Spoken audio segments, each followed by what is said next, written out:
Craig, Whisperinstoryteller here. I hope you are well. So it is Sunday the 23rd of January. Can you believe that we are almost the end of the month? It's gone so quickly, really, hasn't it? So for everybody who's on diets, like me, it's probably been a kind of strange long month, but for me, for some reason, it hasn't been too bad.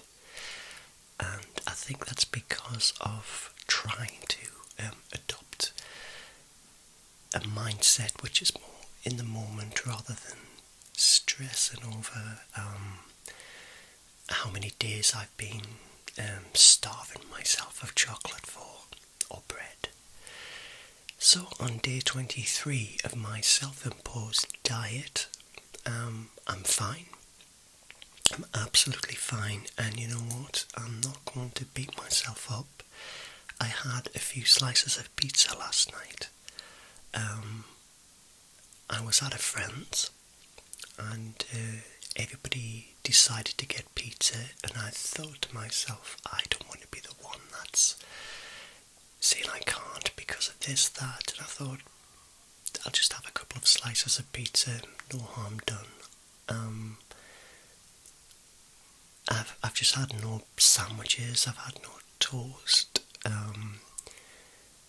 so I'm not going to beat myself up for having a couple of slices of pizza. And what do you think?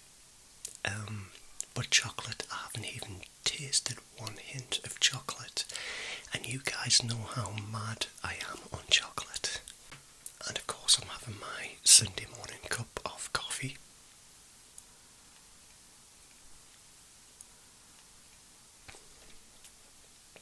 It's really hard to take a drink when you're talking ASMR, because you've got to gulp the drink, you've got to swallow it, and it makes this horrendous sound. Well, I think it sounds horrendous. Okay guys, so how are you this week? How's things been for you?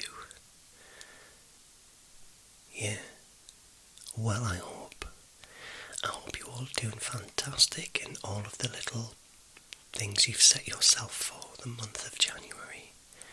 Are you doing dry January? Have you give up something else, maybe on a diet? So my week, since I last spoke to you guys, has been pretty uneventful, which is good because it's nice to get your head down and just get on with things sometimes, isn't it? So I was off on Monday, and I travelled through to Durham, and I went to visit a friend. We met up together for coffee. She was my old boss back in the job that I had for such a long time, and she had a good catch up with me. We talked about what each other have done since we last saw each other. We talked about the pandemic, and she's had a baby, she's had a second child, and she started off her own business. Good for her. So she's opened up this fab idea, and of course with the pandemic happening, it hasn't been the easiest ride for her, but hopefully things are going to look up now that the end is in sight. So yeah, it was really nice to catch up with her and just see what each other's been doing.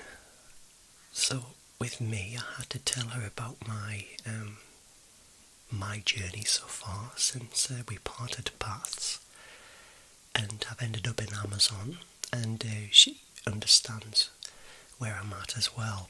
So I took on the job in Amazon because it's a 40 a week. It's a very stress-free job. You just have to turn up on time and do your job well. Do an honest day's work. That's all Amazon seem to ever want from you. They're very fair, despite a lot of the bad press they get. I don't think it's really much of a problem for me. the 3 days off are amazing. It really makes a big difference to the work-life balance. And of course my creative things I'm doing in my spare time, my writing.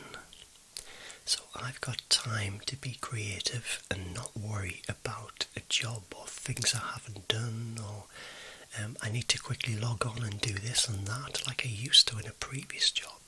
When I get in on a night, I leave my job where it is, and I can watch TV, I can go out somewhere, meet some friends, I can whatever, it doesn't matter. And I'm someone who likes routine, a sense of safety from a routine, and Amazon gives me that. I've got no idea where the future's leading and what I might do in the future, but I'm not going to think about it too much. I'm just going to make sure that I'm happy doing the things I'm doing today, and hopefully, sometime in the future, I can keep this happiness going, this contentment of just being creative. So creativity is the food for my soul, if you like. As long as I'm writing another chapter of a novel or a few pages of a screenplay, I'm happy. I feel I've got a good sense of me spending the time to do the things that I care about. What about you? What do you care about? What do you need in your life? What do you enjoy doing today? I'd love to hear all the comments about what you guys are up to, and I really enjoy connecting with you guys on a regular basis, so every week. I seem to get responses from the same group of people, and it's really nice. I feel a real connection with you, and I hope you feel that connection with me. So I've started having a go at writing a children's story. I've got no idea how it will end out. I've got a kind of rough roadmap, if you like. Just looking at where the story might go and the characters that inhabit this world. It's not really fine-tuned at the moment, but I've written the first chapter, and I'm really enjoying the exercise of writing in a style that really has short sentences and really strong descriptions and strong emotions. So writing for children is renowned to be very, very tricky, because you've got to keep the reader engaged with every word. And I've got no idea how I will fare, but I am going to give this a go because it's been something on my mind for a long time. So the story I've come up with is based around Christmas. So Christmas is a time that every child, or most children, enjoy because they receive presents. That's usually the reason why getting new presents is incredibly exciting for children. And from my own experience as a young kid, Christmas was incredibly magical, and I want to kind of capture that childhood view of Christmas, and the excitement and the magic of believing in Santa Claus or whichever figure you do believe in as a kid. So I'm trying to find a story which isn't too whimsical, but I just want to have a big element of comedy in the story, with some really larger-than-life characters. I've also realised that I really enjoy writing by hand. So I'm trying this exercise instead of staring at a screen and typing, just free-flowing with a pen or a pencil and a piece of paper. scribble words out, rearrange things. I think for some reason my brain kind of flows a little bit. My thought process flows when I'm writing because there's a connection between me and the page and the pencil. Of course, I'm not saying what I'm writing is going to be amazingly good, but I am enjoying it, and if I am enjoying it, it's worth pursuing and just seeing where it leads. So, I haven't even got a title for it,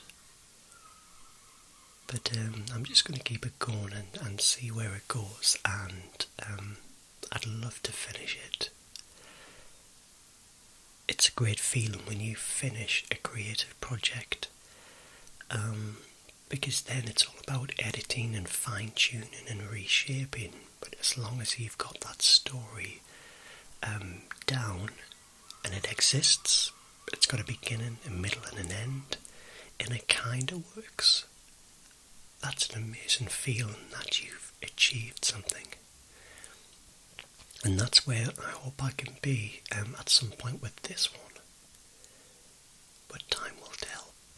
So on Netflix, I have been watching Ricky Gervais' Afterlife, which is streaming on Netflix. Seagulls. Seagulls again. Do you know, it was dead quiet here just about half an hour ago. And as soon as I've started recording, they are going for it. But I guess you guys have come to expect the squawking seagulls, and some of you even say they like the sound of the seagulls. And it's part of the area where I live, so I'm not going to try and edit them out. You probably notice sometimes, you can see where I've cut this video, and it's usually because of the seagulls squawking. I've had to stop talking and wait for them to stop. But I'm just going to try and let it roll now, because it seems that you guys don't really mind it at all. Or you mind it less than I do. Anyway, back to Afterlife. Ricky Gervais plays a reporter who works for a free newspaper in a small, sleepy English town, and we follow his exploits because he is recently widowed from Lisa, who was the light of his life and helped to keep him safe and in a structure, and she was very inspirational. Now Lisa died of cancer, and she left Ricky Gervais' character with a video diary of just day-to-day life and sharing her wisdom about life in general. And we follow the character as he tries to connect with another lady who is a local nurse who works in an old people's home, and we follow their relationship, and it doesn't really go anywhere because he's so guilty because of the memory of Lisa.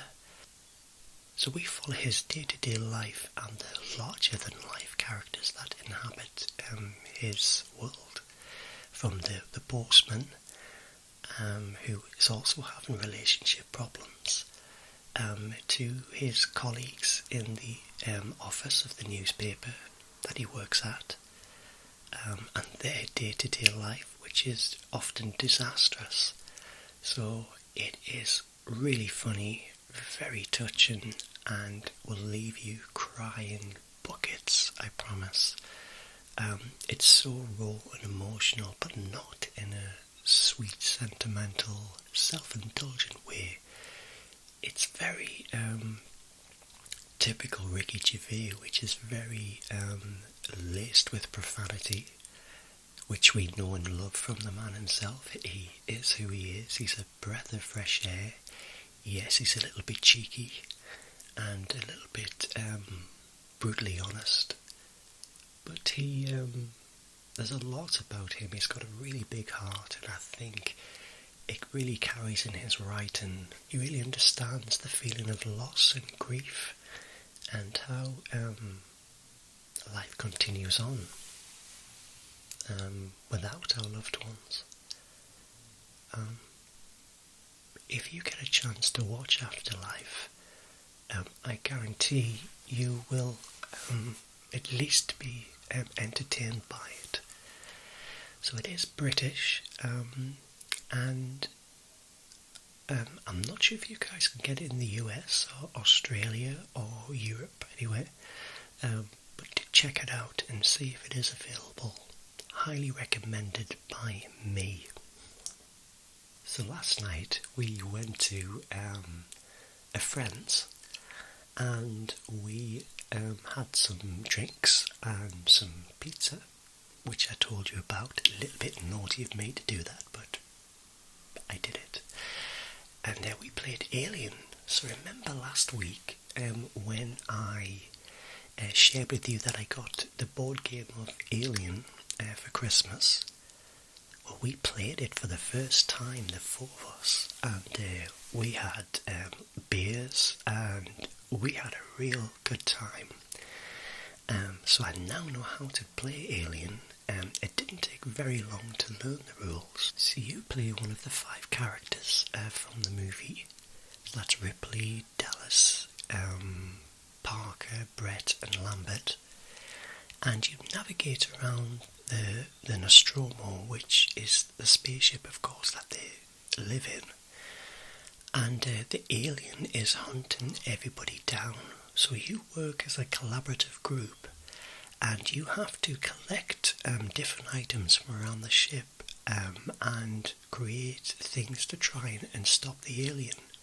So you have a series of objective cards just to kind of have some mini missions, if you like. So if there's 4 characters playing, you would have 5 objective cards, and some of these objectives are what I call the mini missions.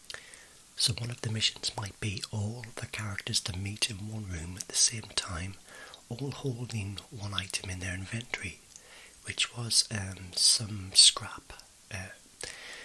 So that sounds quite simple, but the alien is constantly moving the same time as the characters are, and if you encounter the alien you have to flee. So in order to complete these mini missions, you've got to have like everything kind of lined up at the right time, and it doesn't always work out. So we had a lot of fun, and nobody is against each other, and we're all working together to achieve a common goal, which is to survive and hopefully destroy the alien. And it ends where you get a final mission. So once you finish all of the objectives, the final mission is revealed, and that is something bigger. But I'm really enjoying the board games. It's a night with no TV and just conversation, and it's a great way to bring people together. So the weather this week has been quite nice, quite settled. It's been very sunny but very cold at the same time. So can't complain about the weather. So far the winter has been pretty uneventful and pretty mild, apart from the storm we had in November, which I've told you all about, wrecked my garden fence. But we've got a new one kind of in the works. So yeah, but so far it's been quite mild. Cold snaps, ice, but no snow.